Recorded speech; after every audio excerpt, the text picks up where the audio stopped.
అనకాపల్లి జిల్లాలో రైతు సంఘ కార్యదర్శి అప్పలరాజుపై పిడి యాక్ట్ పెట్టడం తీవ్రంగా ఖండిస్తున్నామని సిపిఐ జిల్లా కార్యదర్శి గోవిందరావు పేర్కొన్నారు. శ్రీకాకుళంలోని ఆయన కార్యాలయంలో మాట్లాడారు. అరెస్టు చేసిన అప్పలరాజును విడుదల చేయాలని డిమాండ్ చేశారు. విడుదల చేయకపోతే పెద్ద ఎత్తున పోరాటం చేస్తామని ఆయన హెచ్చరించారు. నమస్కారం. ఈరోజు పార్టీలు ప్రజా సంఘాల ఆధ్వర్యంలో ఉపాధి హామీ చట్టం రక్షణకై ఈరోజు రౌండ్ టేబుల్ సమావేశం నిర్వహించడం జరిగింది. ఉపాధి హామీ చట్టం రక్షణకి ఉద్యమించాలని చెప్పి ఈ సందర్భంగా రౌండ్ టేబుల్ సమావేశం తరఫున పిలుపునిస్తున్నాం. యూపీఏ ఆధ్వర్యంలో వామపక్షాల ఆధారితంగా ఉండే ప్రభుత్వంలో పని హక్కు గ్యారంటీ కల్పిస్తూ ఆ రోజు ఎన్ఆర్జీఎస్ అనేది పథకాన్ని తీసుకొస్తే ఈ రోజు బీజేపీ ప్రభుత్వం ఈ రోజు ఆ పథకాన్ని ఏమో హత్య చేసేసింది.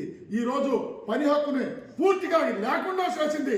అంతేకాదు ఈ రోజు బీజేపీ ప్రభుత్వంలో కీలక పాత్ర వహిస్తున్న తెలుగుదేశం పార్టీ, జనసేన పార్టీ ఈ రోజు ఎందుకు వ్యతిరేకించలేదని చెప్పి ఇవాళ మేము ప్రశ్నించదలుచుకున్నాం. ఎందుకంటే ఈ రోజు ఈ ఉపాధి హామీ చట్టాన్ని మార్చడం వల్ల కేంద్రం గతంలో ఇస్తున్న 90% నిధులు 60% కుదించింది. రాష్ట్ర ప్రభుత్వం మీద 40% నిధులు ఇవాళ బనాయించింది. ఇవాళ రాష్ట్రాన్ని అధోగతి పాలు చేయడానికి చేస్తుంది. ఇవాళ ఉపాధి హామీ పథకం గ్రామీణ ప్రాంతాల్లో ఇవాళ గ్రామీణ ఆర్థిక వ్యవస్థను ఎదుర్కోవడానికి ఉపయోగపడింది. అట్లాంటిది ఈ ఉపాధి హామీ పథకాన్ని కూలి చేయడం వల్ల ఇవాళ గ్రామీణ ఆర్థిక వ్యవస్థ అంతా కూడా సర్వనాశనం అయిపోయే పరిస్థితి. అందుకోసమే దీనికి వ్యతిరేకంగా ఉద్యమించాలని చెప్పి పిలుపునిస్తున్నాం. అంతేకాదు ఈరోజు బీజేపీ ప్రభుత్వం వచ్చిన తర్వాత గతంలో సాధించుకున్న హక్కులన్నీ కూడా కాలు రాసింది. ఇవాళ 29 కార్మిక చట్టాన్ని 4 లేబర్ కోడ్లుగా మార్చేసింది. అటవీ హక్కుల చట్టాన్ని మార్చేసి కార్పొరేట్లకు అప్పచెప్పేసింది.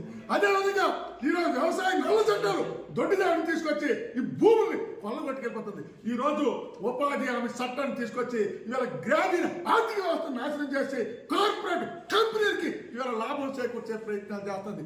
ఇవాళ ఉపాధి హామీ నిధులు తగ్గించి కార్పొరేట్లకి 11 సంవత్సరాల్లో 17.2 లక్షల కోట్ల రూపాయలు ఇవాళ సబ్సిడీ ఇచ్చి రుణాలు మాఫీ చేసింది. అందుకోసం ఈ విధానాలకు వ్యతిరేకంగా భవిష్యత్తులో పెద్ద ఎత్తున ఉద్యమాలు చేపడతామని హెచ్చరిస్తున్నాం.